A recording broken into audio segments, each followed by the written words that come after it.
In a rare coin collection, there is one gold coin for every three non-gold coins. 1:3 का ratio है किसके बीच में? Gold coins and non gold coins. 1:3 का ratio. I hope आप समझ पा रहे हो. लेट्स से अगर यहाँ पे एक गोल्ड कॉइन है तो यहाँ पे 3 नॉन गोल्ड कॉइन्स है. अगर यहाँ पे 2 गोल्ड कॉइन्स है तो 3 इंटू 2 6 नॉन गोल्ड कॉइन्स है. Similarly 3 gold coins then 9 non-gold coins. Ratio is 1:3.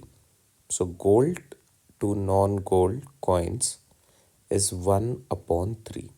अच्छा, ये रेशियो है. रेशियो के लिए हमें पता है कि suppose the ratio of two elements A and B is 2:5. तो एग्जैक्ट नंबर ऑफ मेंबर्स या एग्जैक्ट वैल्यू उनकी क्या होगी? 2 और 5 होगी क्या? Could be. So better way इसका लिखने का है 2x एंड 5x और 2n एंड 5n, जहाँ पे n एक कॉमन मल्टीप्लाइंग फैक्टर है दोनों के लिए. ये एग्जैक्ट नंबर को डिनोट करता है. फॉर एग्जाम्पल, अगर मान लो किसी क्लास में number of boys and number of girls is 20 and 50, तो इनके बीच का रेशियो क्या आएगा सिंप्लीफाई करके? 2:5.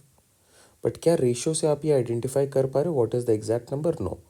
तो अगर कभी भी रेशियो गिवन होता है तो आप एग्जैक्ट नंबर को इस तरीके से वेरिएबल के फॉर्म में लिखते हो. अब यहाँ पे मैं जानबूझ के x ना यूज़ करके कोई एक और वेरिएबल यूज़ कर रहा हूँ बिकॉज x और इंटू एक जैसे दिखते हैं. That is the only reason. आप यहाँ पे x भी लिख सकते हो. ना the exact number of gold and non gold coin is 1 into n which is 1n and 3 into n which is 3n. अब आगे बढ़ते हैं. क्या हो रहा है?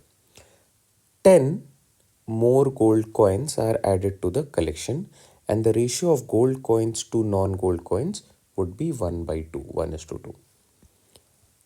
10 exact coins are added, so plus 10.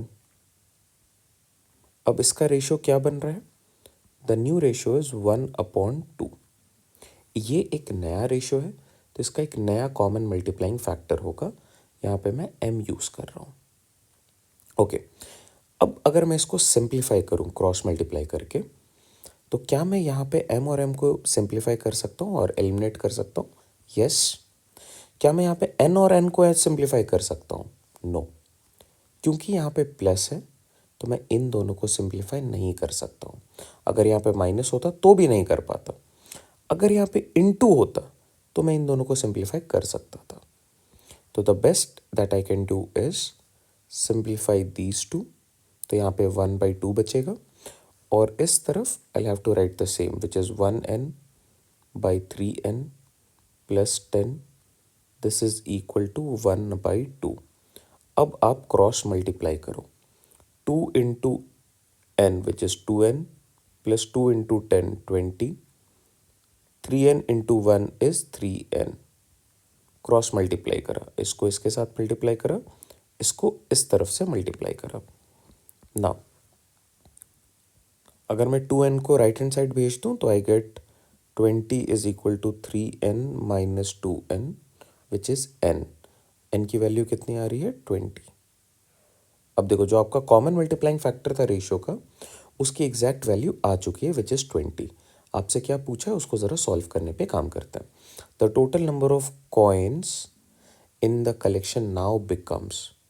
Okay, initially क्या है?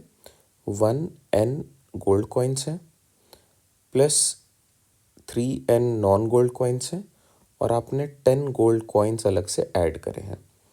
इन दोनों का समेशन आ रहा है 4n. 4n का मतलब है 4 into 20 which is 80 coins initially. उस पर आपने 10 और ऐड कर दिया, यू गेट 90 कॉइन्स. इनिशियली हमारे पास the number of coins in the collection now becomes, now it is 90. Initially it was 80. The correct fit is option A, 90. I hope this helps.